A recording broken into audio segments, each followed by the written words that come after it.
Today we'll be looking at multiplying and dividing rational functions. The steps that we're going to do is first we're going to factor our numerator and our denominator.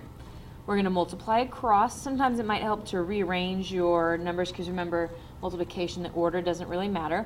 We're going to divide out common factors. That'll be canceling things that are the same on the top and bottom. And 4, we're going to simplify, factor if we need to, just kind of clean everything up. So here's our first problem. We're going to go piece by piece. So first, if we look at the top of this first fraction, this first rational piece, we've got 3x squared minus 3x.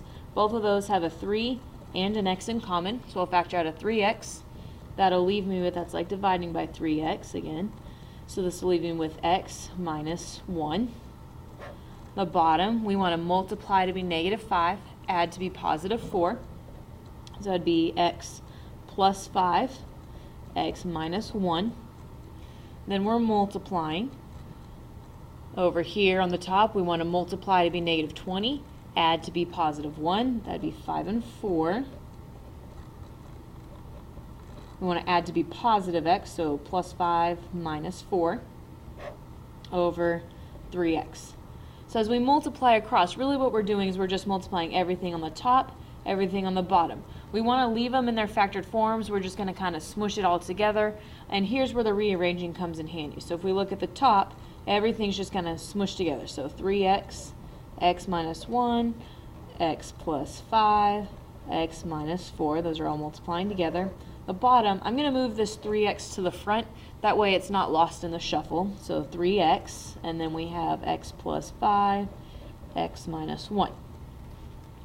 Here we divide out all the common factors, things that are in common. Well, if 3x and 3x are in common, so those will cancel out. They divide to 1. X minus 1 and x minus 1 divide out. X plus 5 and x plus 5 divide out. So all we're left with is x minus 4. There's nothing simple I can do with that, so x minus 4 would be my answer. Okay, so multiply them. Factor the terms, smush it all together, rearrange if it helps you. You don't have to, but rearrange if it helps you. Cross out things that are the exact same on top and bottom, and then you'll be left with your final answer. Division is almost the same, except if you remember back from when you learned about fractions, division in fractions is the same thing as multiplying by the reciprocal.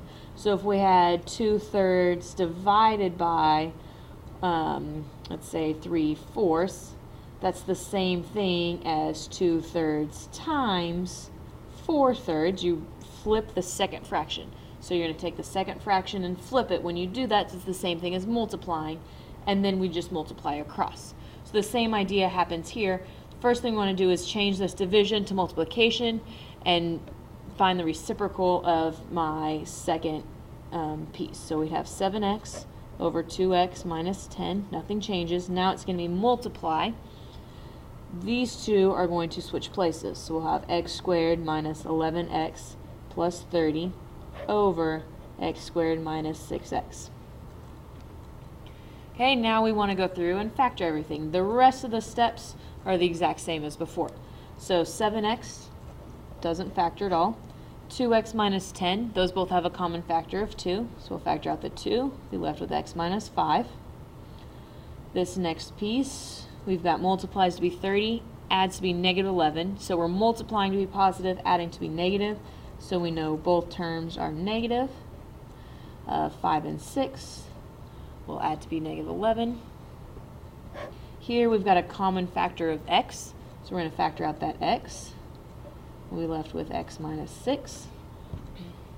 Okay, so we're going to put everything together and rearrange if necessary. So 7x, x minus 5, x minus 6. Oops, 6. On the bottom, I've got a 2, but I've also got this x over here. Remember, everything is being multiplied, so it's really just 2x. Then we still have x minus 5, x minus 6. So now we want to divide out our common factors. If you notice, x minus 6 are the same. X minus 5, x minus 5 are the same. Here we have x and x. Those two terms are the same. Because remember, this is 7 times x, so we can split them up. So we're really just left with 7 over 2, which doesn't reduce, so we can leave it like that. It's also okay if you want to put it as 3.5.